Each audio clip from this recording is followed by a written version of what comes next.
Bloomberg Audio Studios. Podcasts, radio, news. The Stock Movers Podcast, your roundup of companies making moves in the stock market, harnessing the power of Bloomberg data. All right, let's get to some of the stocks on the move. Bloomberg News cross-asset reporter Emily Grafeo is in the house. Emily, HPE, who'd have thunk? But I guess when the Justice Department does a resolution and right? Yeah, I mean, there had been a lot of questions about whether this deal with Hewlett Packard Enterprise and Juniper Networks was actually going to go through.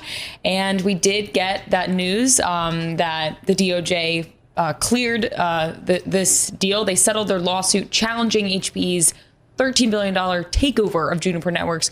So Juniper is a internet infrastructure company. So think routers, switches, and then Hewlett Packard Enterprise, HPE, is the like enterprise solutions storage part of HPE. Of course, the two companies split, HPE and HPE. So they can use their networking stuff in their storage, right? Like this is all. HPE owns the 3 fastest supercomputers in the world. Yeah, this seems like a deal that makes sense. And obviously the shareholders liked it too, because that stock was up 13%. And then Juniper Networks was also up as well. Top performers. HPE, the top performer in the S&P 500. That's pretty neat. Yeah, it's interesting to think about antitrust, because I feel like when Trump came into this presidency, there were a lot of questions like, is he going to be anti-merging? Is he going to be more like easy on regulation?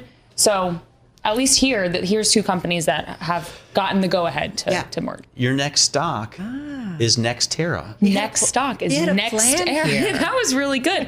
NextEra Energy, ticker NEE, N-E-E. It was down 2% today. This is a solar and wind provider. And the solar then stocks, no wonder it's down. Yes, they've been very reactive to policy changes. And so the latest version of Donald Trump's spending package that we got out of the Senate looks like it's going to be phasing out key tax incentives for wind and solar projects. So that's not good for names like NextEra that have really benefited from those tax credits. I guess also maybe consumers pulling back from buying solar panels. If there's like an uncertain macro environment, I'd I'm love not sure to see the solar panel demand chart. I'm not sure if it's up and to the right, but I don't know. My brother's just bought a bunch of solar panels. Do you have any solar panels? I have a small, little row house, so I don't have a huge roof. I thought you would have one on the yacht. We did. Well, past one, not this one. We don't. We have wind. The old yacht. Yeah, we have a wind vane though. Nice. Yeah.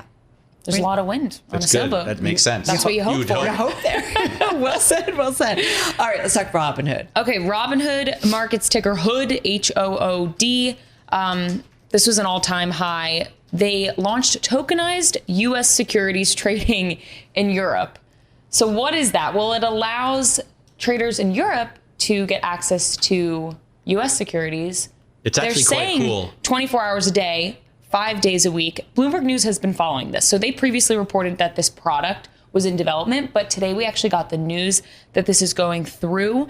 And then I didn't know this, but I learned today that until now, the firm's customers, so Robinhood customers, only had access to crypto trading on Robinhood outside of, well, I'm not sure outside of the US, but at least in the EU. Okay. So they're picking up a lot of potentially new customers now. If you only used Robinhood to buy Bitcoin, now you're in the EU, you can invest in the US stock market. If we think about without having to, because you can't buy stocks on their platform, and you might not have any other way to access US stocks. So this is a way to do that. And I think it's pretty fascinating. And as a result, the shares were up big, right? So what was the gain at the end of the day? 12, almost 13% at the close.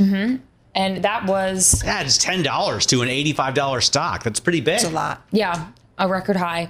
If you look at a chart...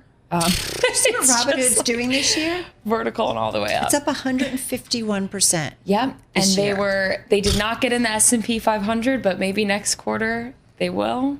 I follow index rebalancing, so that was kind of the story. $82 billion market cap company. Yeah.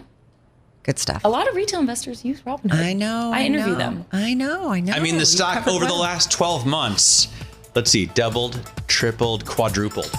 quadrupled. Yeah, it's a big one.